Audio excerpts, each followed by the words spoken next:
Hey, did you know Long's Products is a family-owned janitorial supply with mops, brooms, trash bags, and they even have food service disposables, carry-out plates, and to-goes? Check us out.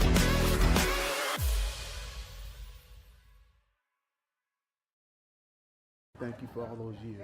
I've always wanted to tell you. Yes, sir. Yes, sir. It was, I'm going to talk a little bit about that struggle. Our communities deserve improvements in policing in this ever-changing environment. One of the things that I believe was critical into a lot of the progress that we made in the police department were intimate, uncomfortable conversations with community members. You think they don't know that our kids, that our younger generation are being influenced by a minute-and-a-half video clips on social media? Y'all remember that phrase, it takes a village? There's an African proverb. When you greet someone, you don't say, how are you doing? Or you don't ask, how was your day? When they greet, they ask, and how are the children? Are the children well? When I look at the victim and the suspect in many of these cases, they dress alike, they look alike, they walk alike, their hairstyles alike, they have the same swag. And they're killing a reflection of themselves. Community violence intervention works. The more that we can get the community involved, where law enforcement doesn't have to get involved, that I believe will be the greatest impact on reducing crime in America. You remember when double jeopardy was common, when you could be down the street doing something and your neighbors see you and they grab you by your head or slap you upside your head and discipline you and take you home and tell your mama, and your mama discipline you a second time. And if my uncles found out, they beat me a third time. That was common. We had more of a village. When we treated addiction like a crime and not like a disease. And we were locking black men up, throwing away a key at a time when they needed their fathers most, when black boys needed their fathers most. And I remember asking myself, how could two people grow up at the same time in the same place and end up in two different paths in life? Me moving through the ranks of law enforcement and my childhood friend living his life in a jail cell. We cannot depend on others to fix our problems, but we can. We have the capabilities to fix our own problems, so that one day, when we're in this community and someone asks us, and how are the children, that we can say, the children are well. Thank you.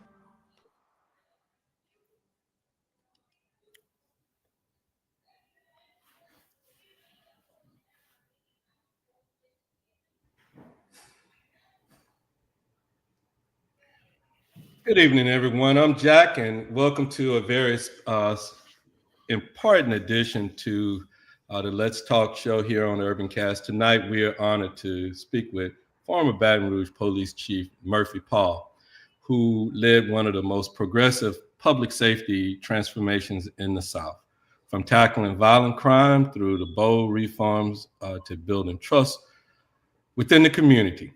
His leadership helped shape a new model for the community-based policing. As Alexandria faces violent crime, we ask, what can we learn from what worked in Baton Rouge and New Jersey? And how can we bring these solutions home? Chief Paul is also here is going to be here in Central Louisiana on the 6th for the Community Compass seminar hosted by Sheriff Mark Woods and the Rapides Parish Sheriff Department, to share his vision for the future. As always, we invite everyone out there to engage, comment, and questions, like, and share this broadcast to keep the conversation going. Again, Chief, how's it going this evening, sir? It's going great, brother. It's going great, brother. Happy to be here, have a conversation, and looking forward to coming up there in the Alexandria area and engage with the community and talk about crime. And talk about crime. Talk about crime and talk about solutions, Chief. It's time. It's time for solutions now, sir. Yes, yes, sir. Yes, sir. Can you tell us a little bit about yourself, if you don't mind? Yes, sir. Yes, sir. Well, I've been retired for about a year and a half, enjoying this new chapter in my life. I spent 20 or a total 33 years in law enforcement. I was with Louisiana State Police for 28 years, and then I did 6 years as the Baton Rouge Police Department. So right at 34 years, and I'm a great career, very rewarding career. Retired from Louisiana State Police as a deputy superintendent, and then did 6 years as the chief of police. And now I'm consulting, and I've been blessed to go around the country teaching law enforcement agencies all around the country, and speaking and talking about a crime, and just like you said, solutions to crime, and the experience, the mistakes that I made as a leader. And hopefully, when I teach, when I train, and when I speak, I talk about that. I'm an open book, and I'm honest, so that young leaders don't have to make some of the mistakes that I made. Yeah, I hear you. Yeah. Chief, during your time within the Baton Rouge Police Department, you helped pioneer a model that expanded public safety beyond policing. Can you explain what that approach looked like in practice? Yeah, well, when I first came in, obviously I came in with a 6-point strategy that I presented through the process, and I began to implement that strategy. It was based on a mission-focused approach to addressing crime. I believe that there's a small group of people that are responsible for the violent crime in our community, and that strategy was to really look at technology and how we can leverage technology. We built the real-time crime center. We listened to key audience members. We created a chief advisory council. We had a citizens academy. We created we restarted the Explorer program again as well. And we know that listening to the community was going to be, very important in, this new chapter of the police department. And we listen, my team and I, we listen not just externally to the community, but also internally to the men and women of the police department.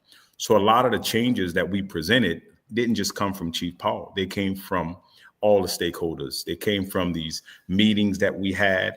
They came from the shift meetings that we had with our police officers. And we looked at how that played into our strategy of technology, of being smarter in how we policed, understanding the importance of community policing and listening. And I tell you, when we engaged the community and we began to actively listen and then engage them with the policy piece, right? We would, before we implemented policies, we ran it by this body, and they would make recommendations and suggestions. And sometimes we listened and agreed, and sometimes we didn't. But we agreed to disagree. But the reality is 90% of the time we agreed, right? And when we just explained these policies. So bringing that technology into the department, that mission focused deterrence, and working with the district attorney and some of our organizations that were targeting some of those who were involved in group violence in Baton Rouge, and some of our repeat offenders. And we were very intentional with that. But we understood that in order to get there, the community had to be on that ride with us, not against us, but side by side with us in partnership. And so, as a follow-up to that question, Chief, how did you guys, a lot of times what you see, when you look at government in the police forces and things of that nature, we can talk about this stuff in theory, but when you really want to practically apply it and make sure it works, because a lot of times, we say we're involved in the community and we, quote unquote, we are involving maybe just the clergy and just whatever. How do you make sure that you get all aspects and all of that, those stakeholders input from the ladies that are working in the cafeteria at the high school to the neighborhood, watch groups, et cetera, et cetera, et cetera, and get all of that feedback when you really could utilize, once you can present to the everyday person and they get their buy-in on it. How did y'all just really make that happen, sir? Well, one is realize we wasn't always the smartest ones in the room, right? And really acknowledging that we got some brilliant people, smart people, passionate people in the community, and just listening to them. When it comes to how we policed, and then talking about how we can strengthen and develop those relationships. Listening to key audiences was so important. We did weekly community walks, and one of the things that I learned early was. One of the strategies was recruitment and retention, and the challenges of recruitment and retention. And we believe that the best recruiters we have are the men and women who wear this uniform, right? Yeah, right. And the more that they feel respected and pride, then they go out and they recruit for us. Mm-hmm. And some of the things that we would hear, in these conversations. That nobody wanted to be a police officer anymore, or the community didn't want us. And that just wasn't the truth. Right. Every community we walked in, disinvested communities, those communities that we have high calls for services. What we heard from the residents in those communities that they appreciated us. They loved to see us there. They wanted us there. More, and it's because they had to live the crime every day. They heard the gunshots and all of those other issues that we see in disinvested communities. They welcomed us, and so this belief that they didn't want us there is just not true. And a lot of the misinformation that change public perceptions and how people feel, social media has a lot to do with that. Social media has made the world so small. And there's a lot of misinformation out there. That's why getting out there and really listening to the people and engaging with them about what's going on in the community, they're the ones who help us identify who the persons are that are terrorizing our community.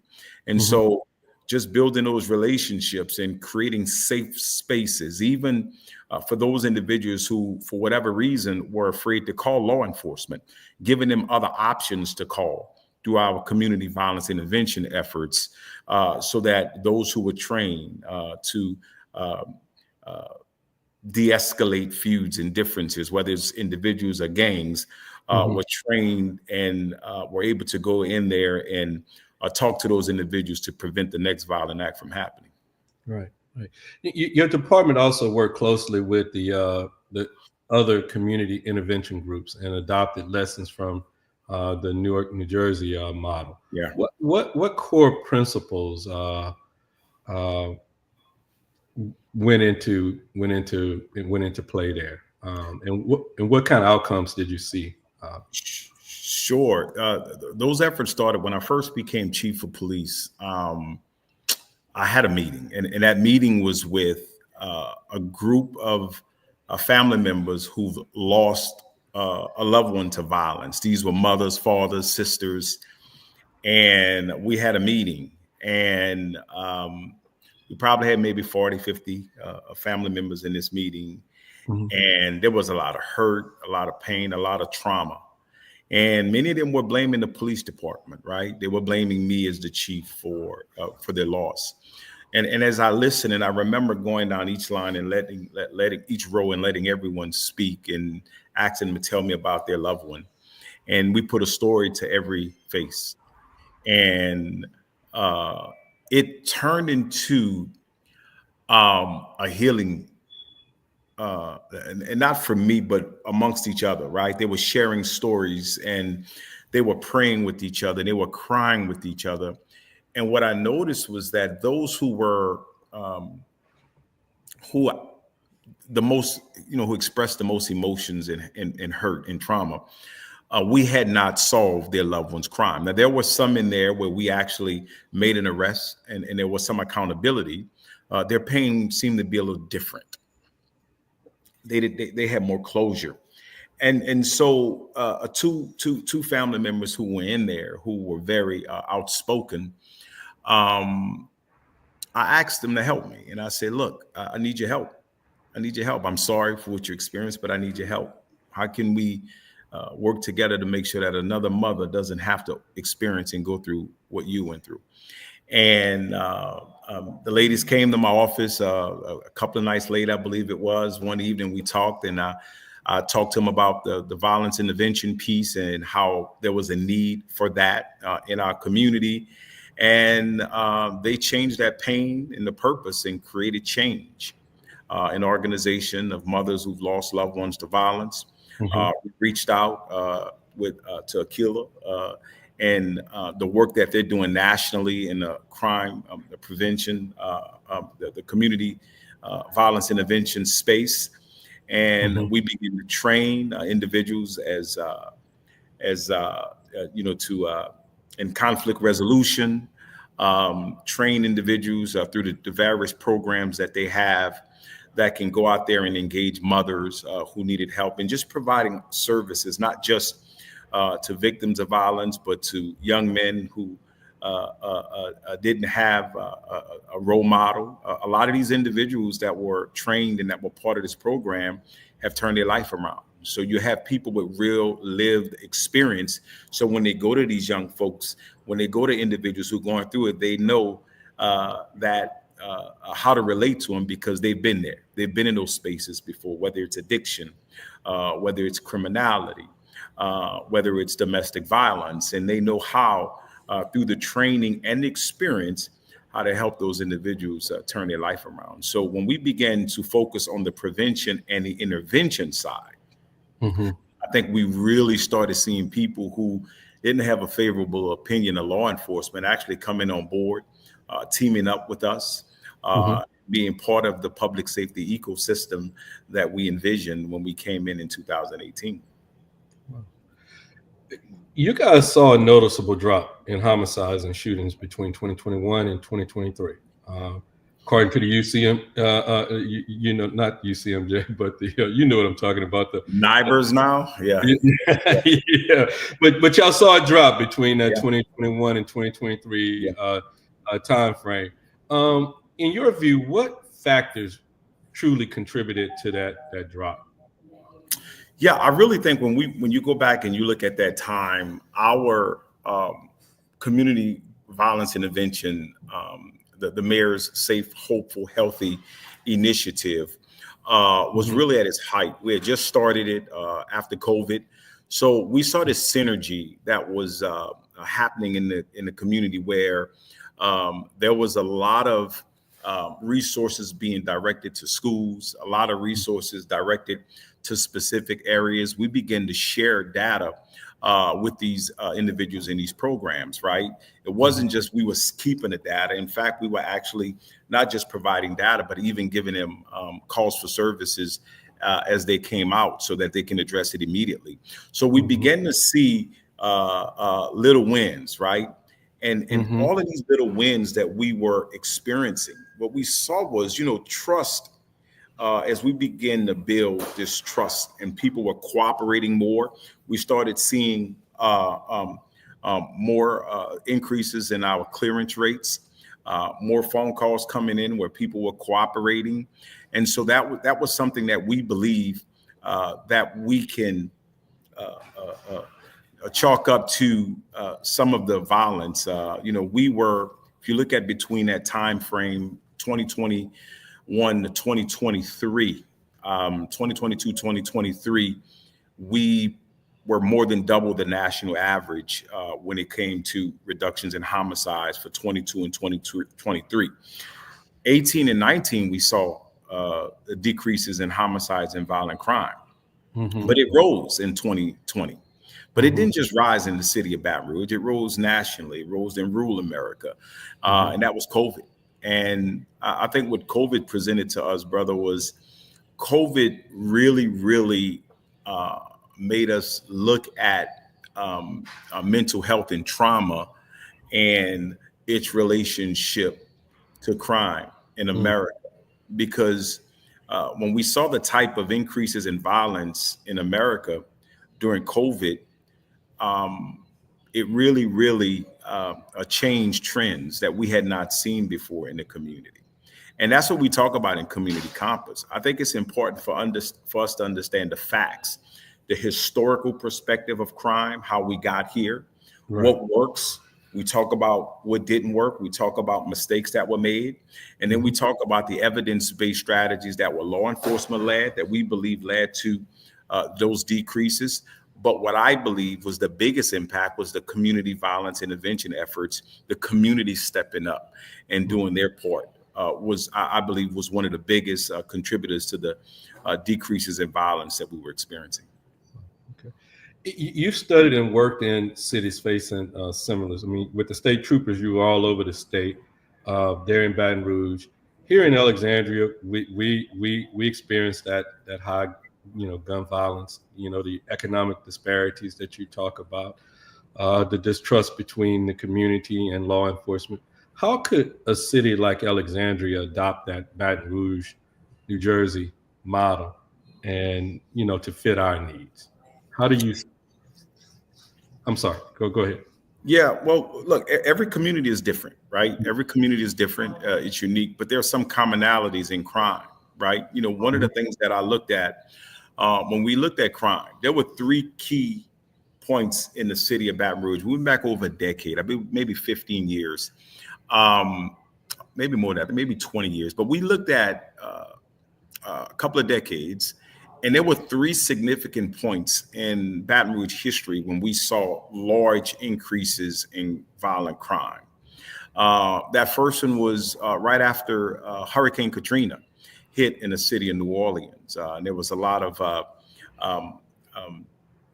increase in population in the city of Baton Rouge after that. The next time we saw this was 2016 during the Great Flood and the killing of our heroes, the police officers who were murdered in our city in 2016. We saw an increase in violence after that in 2017. And the next time we saw that was after COVID, during COVID. So what we looked at was there was a significant emotional event that preceded the rise in homicides. And when I say rise, I'm speaking of significant increases. And then when we took the data and then we examined other data, we also realized in those same periods of those increases, there was a commonality, and that was an increase in dropouts in EBR school systems. And so when we start to see these increases in dropouts that were in alignment with these increases in trauma in the community, we believe that that correlation was something that we should look at. We got together with our business communities and created the Bridge Center for Hope and created a tax that provided mental health resources where you take anybody. You can drop someone off, you can walk in as long as you're a resident to get you stabilized and get the mental health preparation that you need if you're experiencing an emotional event. And so addressing the mental health piece, we believe was also critical in those reductions in homicide. So it's about resources. Look, when we saw the emotions that were happening in the city during COVID, and we began to focus on resources and reassurance and resolve and letting people know that there were help, we believe that response was important. One of the reasons we didn't experience some of the civil unrest that we saw in 2020 post George Floyd, after the George Floyd incident, because a lot of the healing in our community had already began before that incident happened in Minnesota. Well, okay, all right. Here's a question from the audience out here. How do you get those in positions of power to put programs in place that replicate the success that you guys saw down in Baton Rouge? I noticed you said, I don't know where Damon came in here, but matter of fact, this is my business partner. He's over there in Kissimmee, Florida, and chilling out, but he's paying attention to what's going on over here in Alexandria. But he's how do you really get the political folk to begin buying into this practical, I think we have to understand that crime is a socioeconomic issue.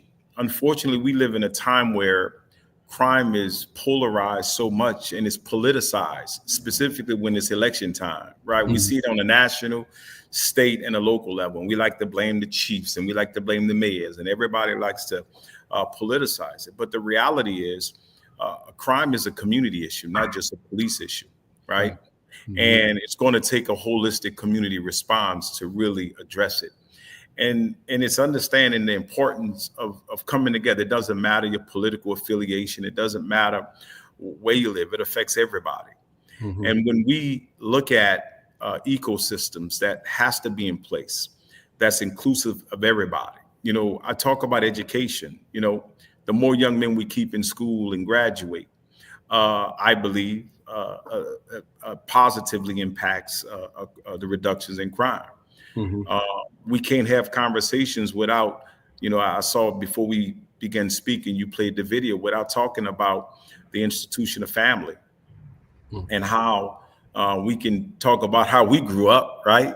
And things we see today, and how that played into discipline. And, you know, when double and triple jeopardy was common, when your neighbor could discipline you, and then, you know, other family members could discipline when you did wrong, and how there was more of a village, and how that village played into the community getting involved, so law enforcement didn't have to get involved, right?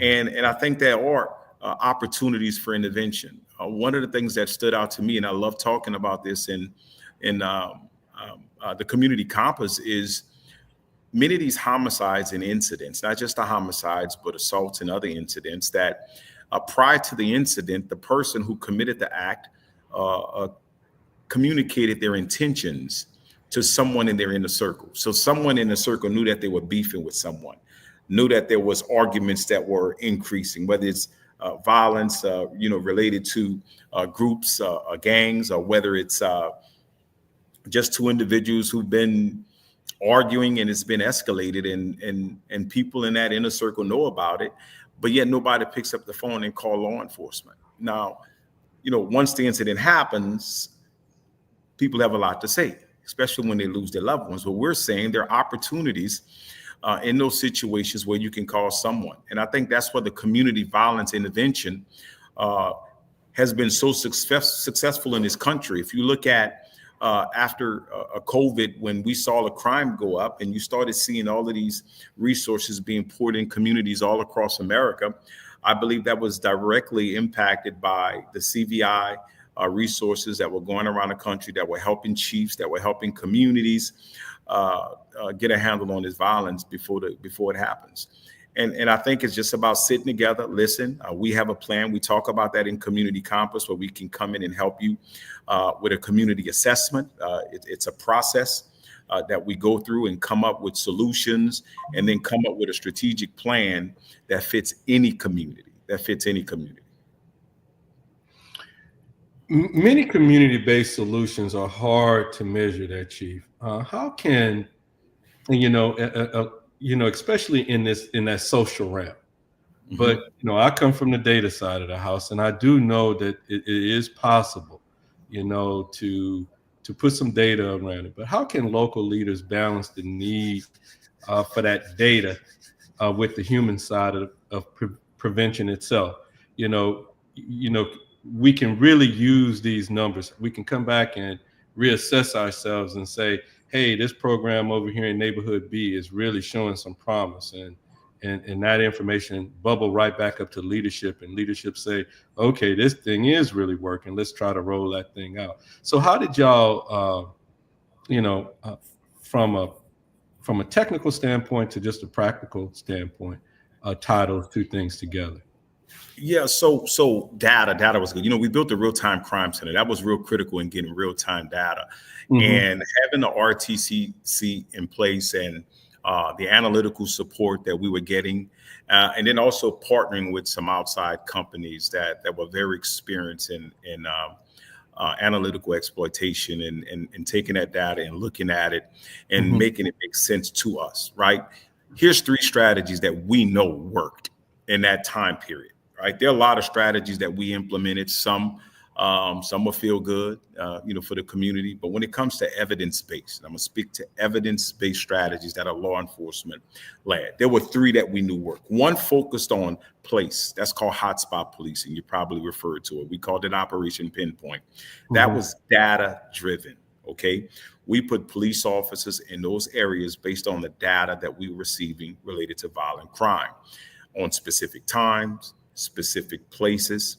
But what we saw as we looked at it, that crime wasn't just in communities, they were in micro areas, right? There were repeat addresses, there were street corners, there were certain locations, but not the community as a whole. So focusing on those micro areas where we were seeing increased calls for services that were repeated. So that's focusing on a place, but not just using the data, but using what we call real-time intelligence that we were receiving from our intelligence and from our police officers in the field. And what do I mean by that? For example, we made at two individuals or groups that identify maybe beefing, and one subject gets shot. Well, we knew from what we were seeing that today's victim is tomorrow's suspect, or today's suspect is tomorrow's victim, and that there was retaliatory shootings that happened in many cases after a body was dropped or after someone was shot. So we would take that data, knowing that, and put police officers in those areas to prevent retaliatory shootings. Did it stop it all the time? No, because we know that we're just having a presence there. And so then we begin to look at where we displacing crime with that. So taking that actionable intelligence that were coming from humans, along with the data that we were seeing and putting officers in those areas. That focuses on place. The next one was victim offender relationships, and that's called focused deterrence. That's that small group, that 6% of individuals in all communities, maybe 7 in some, maybe a little less, but that are responsible for the violent crime. And really directing our resources at those individuals and telling them that if they don't change their life around, they're going to be consequences, and being very intentional with those efforts. But at the same time, offering them solution and services and education and jobs, and working with our partners to do that. We saw that victim offender and working with families, trying to get these young men on the right track, had positive outcomes. And we were doing that through our Truce initiative. So we were focusing on place, victim and offenders with focused deterrence. And the most promising that we were starting was called Place Network Investigation. And that focused on victim, offender, and place. Very high, highly complex, long-term, strategically, but it more focuses on crime infrastructures and how businesses and certain parts of the community and the role that they play in the crime that happens. I give you an example. I remember being on a crime scene, and I remember the district attorney said that we had been to that residence before. And I learned that we did 3 arrests, search warrants at that residence in a couple of years. Huge to me to think that we could, execute 3 search warrants in a small period of time. What's going on with that house that's attracting violence, right? What are we not addressing? And so taking this whole approach to that house, from talking to the business owners, the owners of the house and their responsibility, to the corner store that where the guys were hanging out at, their responsibility of being a responsible business owner. They may not know the role that they're playing. They just know that when the guys are hanging outside, they're buying sodas and candy and chips, and they're making money. They're not really thinking about they're part of this criminal infrastructure that's attracting crime. So through education and awareness, what we realize is some business owners want to do the right thing. Most of them do. Those that are not directly involved in the illegal activity, who may not realize their role, that when we approach them the right way, most of them are willing to cooperate and see what they can do. So we began to make these areas harder through the placement of cameras that had direct access to our real-time crime center. So now they're partners, right? And we believe that P&I focus really helped. It really did. But nothing that we did had the impact that the community violence intervention. When mother comes in and calls and say, I have a gun that I found in my child's room. I have a gun that I found in my kid's car. Or I have a son that's been beefing and been threatened. I need help. And to have a safe space that they can call, and a group of men who know how to talk to those young men. Those are the things that we believe on the prevention and intervention side that are happening all across America. And there's so many different programs. We could spend about 3-4 hours talking about them. But I'm telling you that these violence intervention strategies that focus on the prevention and intervention, they work. They're working in schools. They're working in neighborhoods. You have former gangbangers and gang members out there in New Jersey that changed their life around. And, the results that they've seen up there with their efforts and getting the support from the mayors, from the chief and everybody on the city council on down is critical for these programs to be successful. And you guys are going to be doing the community conference next week. What is? Tell us a little bit more about it specifically, Chief, in a nutshell. What? Yeah. So what we do is, I think it's important for us to understand the history of policing, right? Because look, people may not always remember what you did every time, but they remember how you made them feel. And I remember when I believe it was Maya Angelou when I first heard that quote. When I would have these community meetings, they would always open up. Someone would always open up with a story on why they didn't why they didn't have a favorable opinion of law enforcement. And when they would tell that story, in many cases, these were grown men who were emotional, who were, expressing how they felt in the encounter or how they believed they were wrong. And after that, I would always have a follow-up question. And the follow-up question will be, okay, I'm sorry for that experience you went through, but were you ever stopped or had any other interaction with law enforcement that was positive?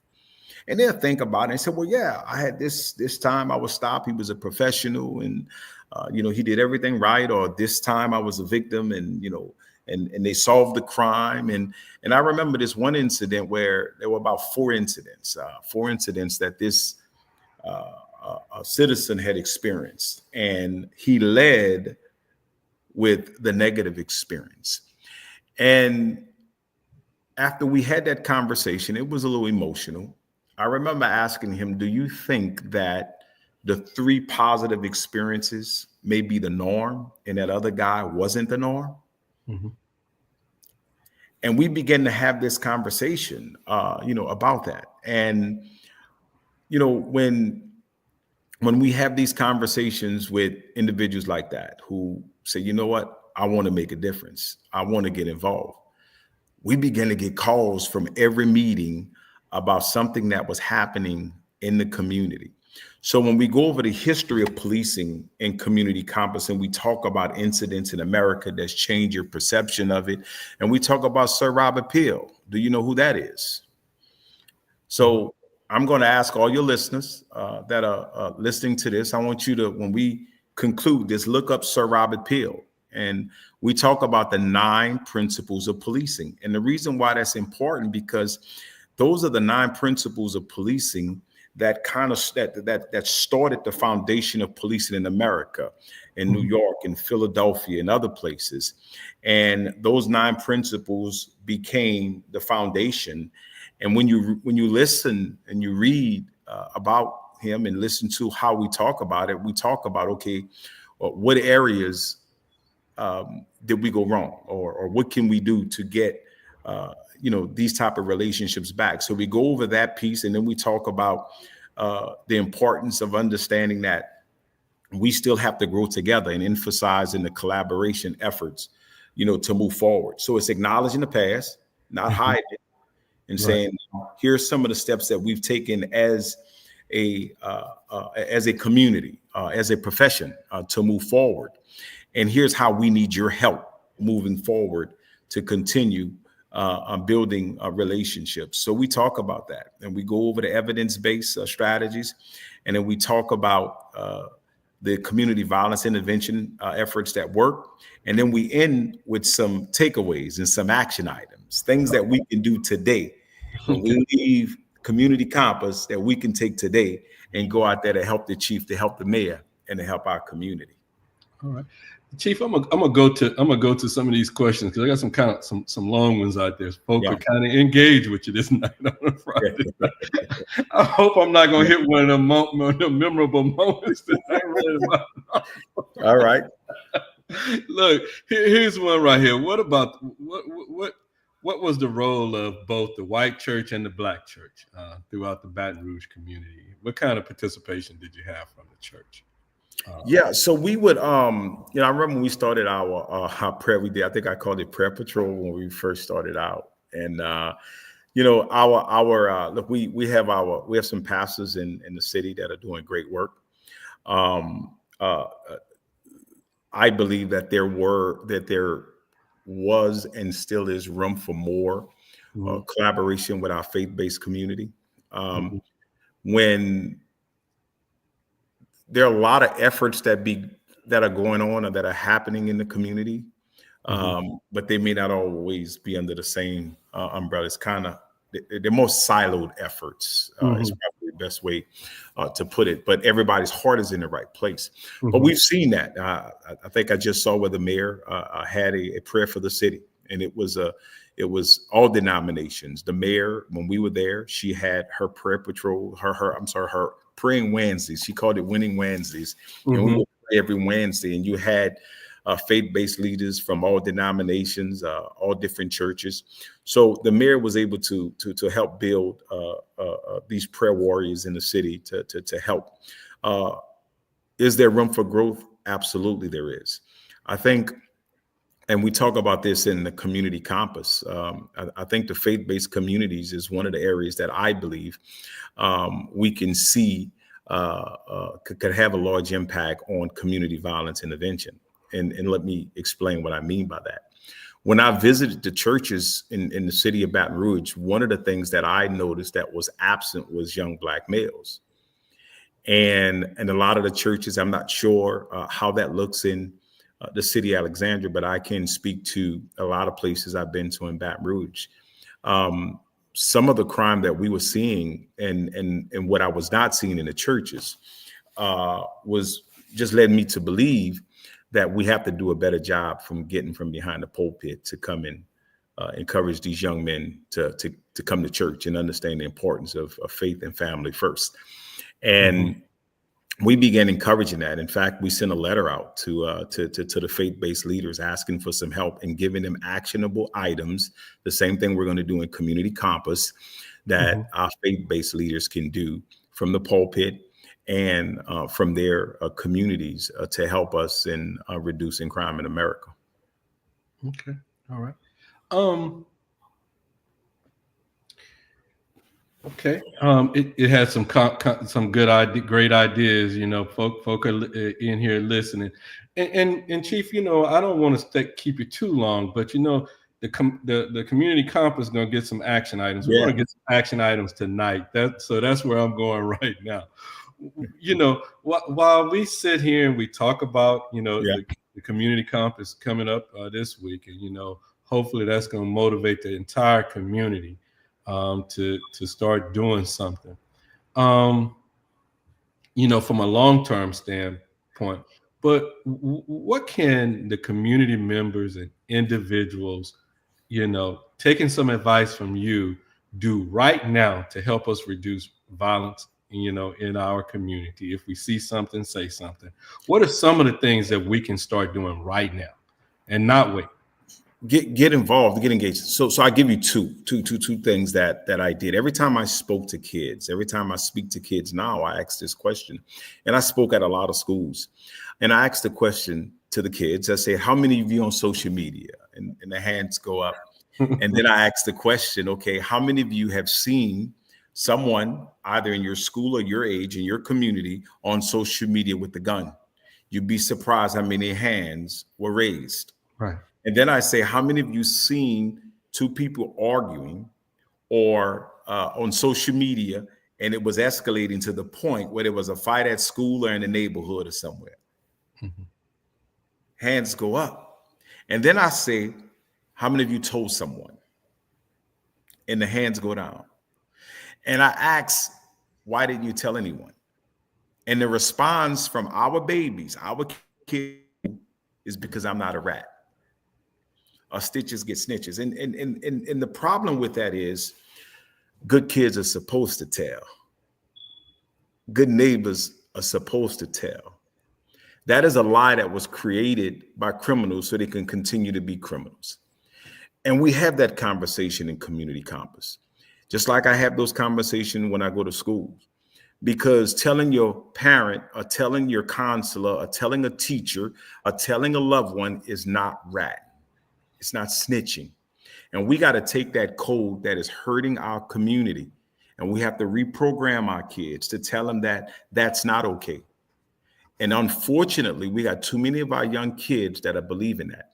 And those are conversations that you can have in church. Those are conversations you can have at your dining room table. Those are conversations you can have with your kids. You should be encouraging your kids to tell you. And when they tell you something, don't just sit on it. When we investigate these murders and we learn that there were opportunities for intervention, if someone had just picked up the phone. I remember one in specifically where we had a victim. Someone knocked on the door.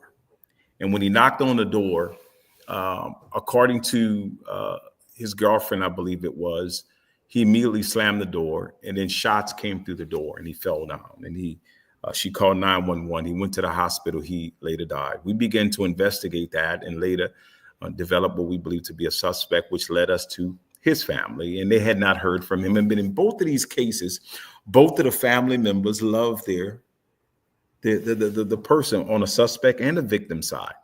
Mm-hmm. But both talked about an argument over a gun. So you have the victim side and the suspect side who provided information about this escalating incident over the sale of a gun that led to this shooting incident. The sale of a gun.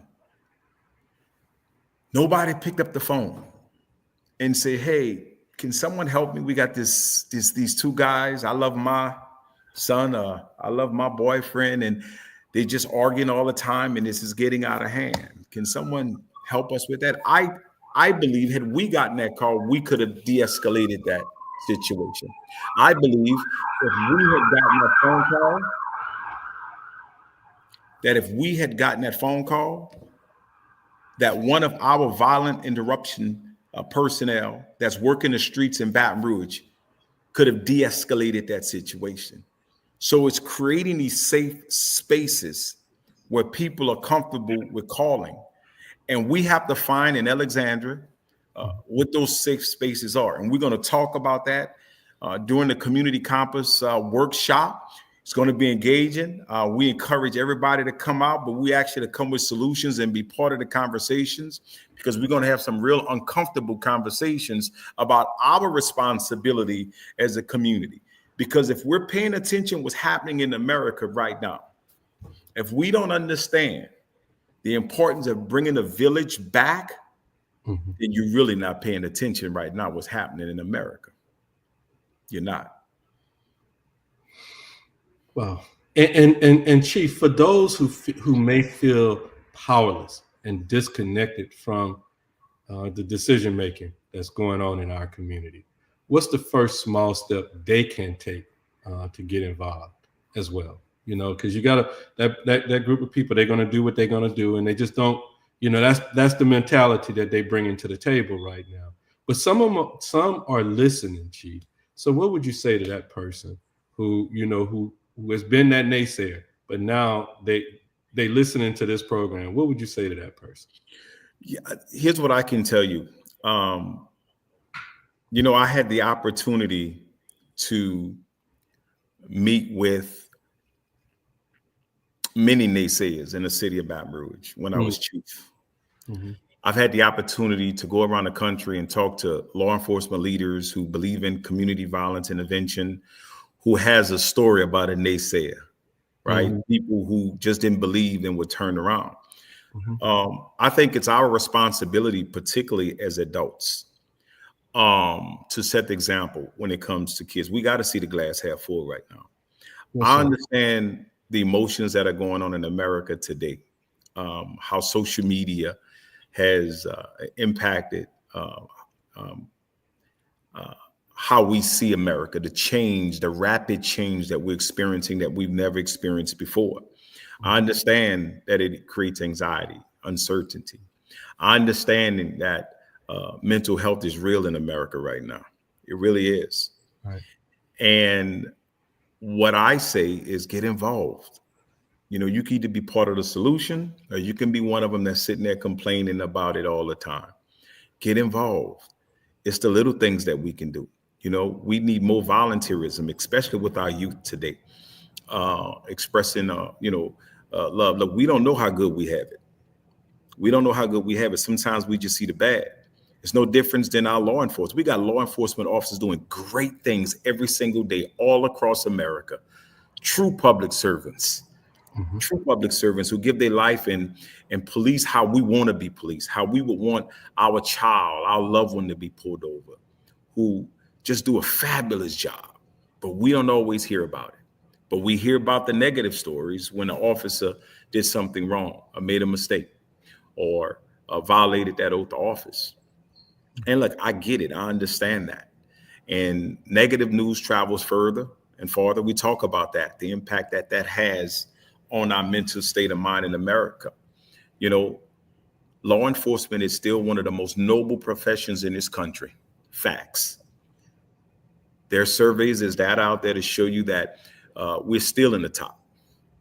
We're still in the top. People still love and respect law enforcement. We don't believe that. We don't hear that all the time, but those are facts. I remember times when we go eat, my money wasn't good enough. You go to pay, they say somebody already paid for your food. I promise you that's happening in Alexandria too. That's happening in Shreveport. That's happening in New Orleans. That's happening in Lake Charles. People still love us. That's why it's important for us to build these relationships.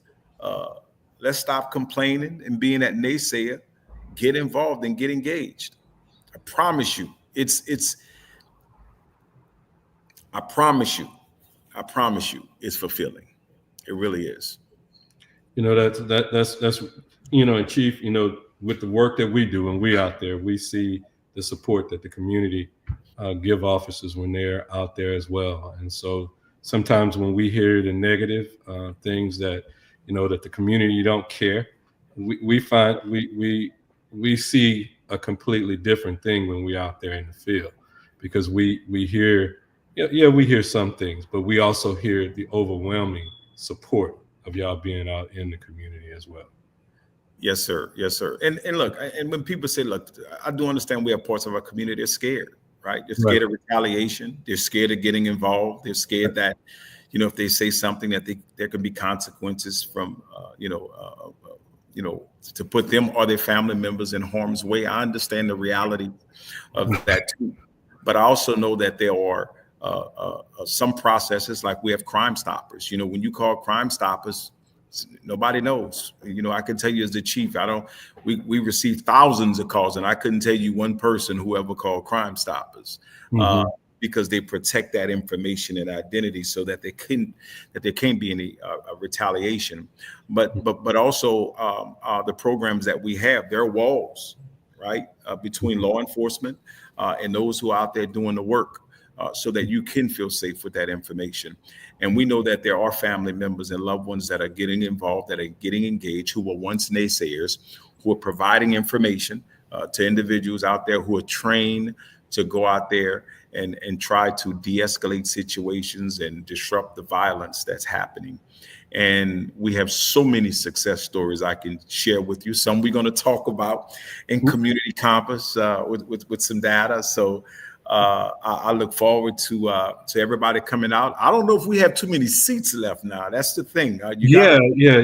But I know you guys had it on Eventbrite. So I guess Yes. you know, I guess we could put it out there. I mean, when y'all run out of tickets, you run out of tickets. But we had actually had some folk who had inquired about, you know, could they attend? And so the best thing, I guess, to do is we can put the little link up in the comments on this post. And if it's it's going to be May 6th at 1:00 at the Ray Peach Parish Sheriff's Office training facility at, I believe, 455B.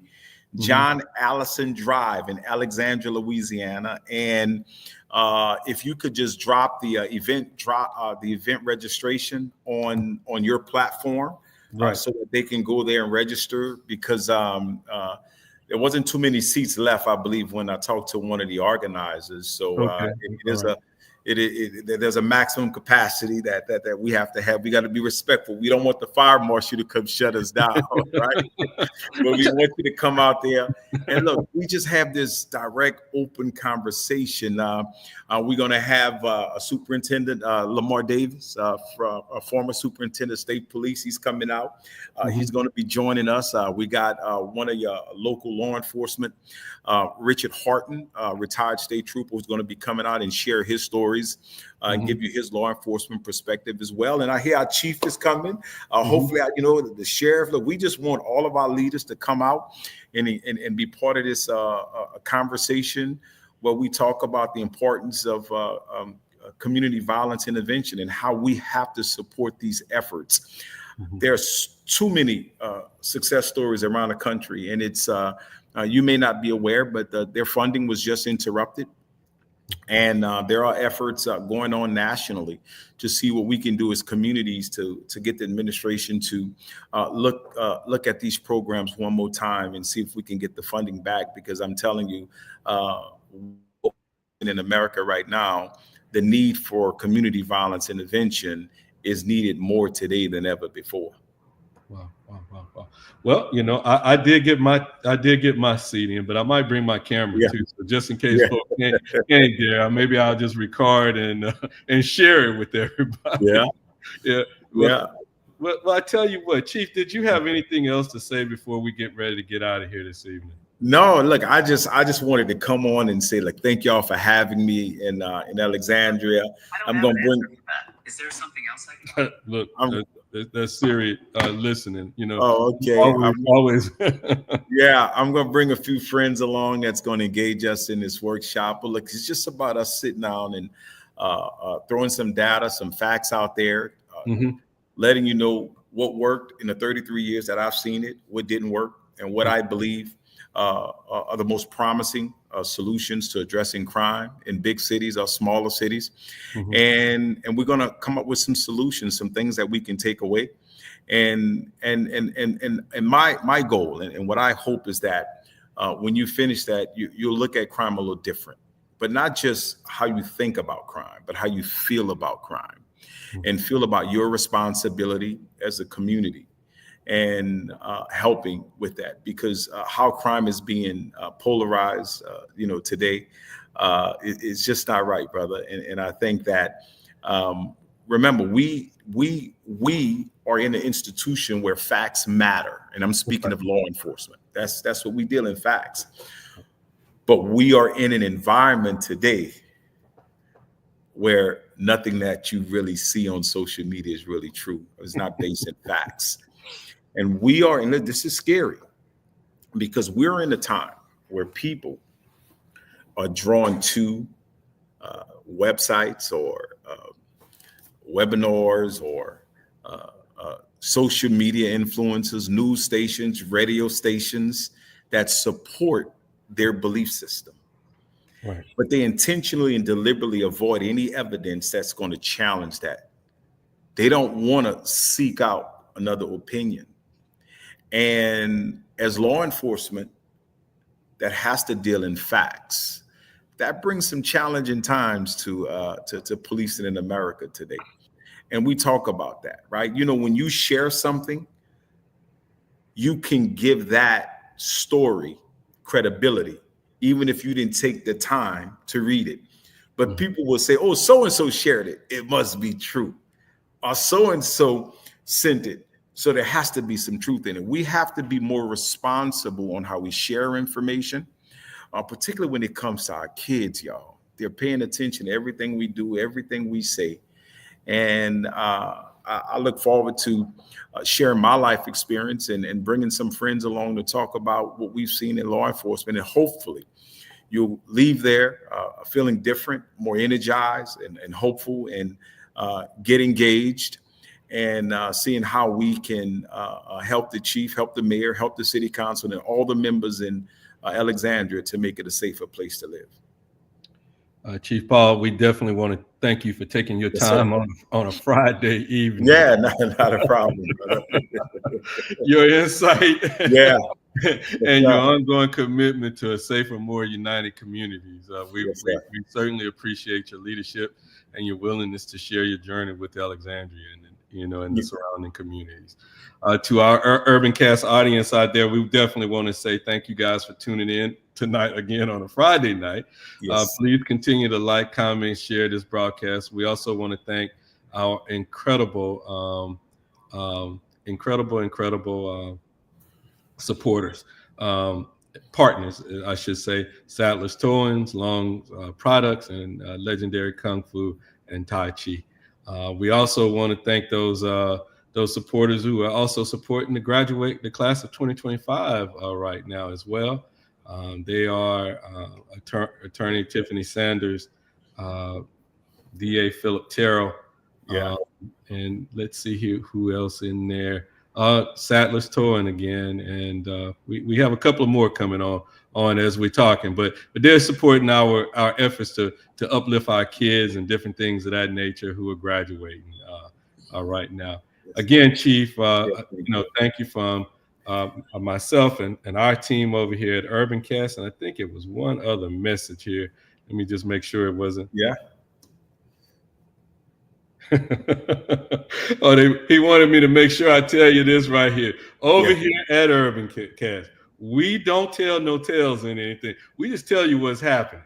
Now, we are committed to. We don't make no news up. We just tell you what's actually happening in our community, and we feel that that's the best way to do it, Chief. All right. Well, look, I do know there's some still good, credible news outlets out there, and I respect that. That's why I'm on this one, right? But look, that's why you're here on a Friday night, man. That's right. And look, I'm excited to come there. And look, so Richard Horton, who's from the community, retired state trooper Richard Horton, is the guy who got us there. Richard Horton actually came to Shreveport. We presented it in Shreveport and to the sheriff's office in Shreveport, Louisiana. Sheriff Henry Whitehorn invited us up there. We had a great workshop. Some great things came out of that workshop, and still getting feedback from that. So I'm sure that we're going to get the same type of feedback from the Alexandria community. So thanks again to Rick and for helping us come there, and hopefully we can come up with some solutions that we all can get excited about, even those naysayers, right? Even those naysayers. Exactly. Yes, sir. Yeah, but you know what? I think the naysayers are. I think their ears are wide open. I'm on that spectrum. Glass is half full. I think folk won't change right now, and they're willing to put in their part to do their part. And you see it. And one of the good things I'll say also, Chief, you begin to see it with the younger generation stepping up and saying, "Hey, take responsibility for what you're doing." And when you see those less than 30 somethings making those type of statements, you can only support what they're trying to do, because they actually have some inroads into their community. We have to make sure our kids are still dreaming, brother. We have to make sure our kids are still dreaming. All right. If you go ahead and just hang in there 1 second, Chief, I'm gonna go ahead and end this stream. Yes, sir. Hey, did you know Long's Products is a family-owned janitorial supply with mops, brooms, trash bags, and they even have food service disposables, carry-out plates, and to-goes? Check us out.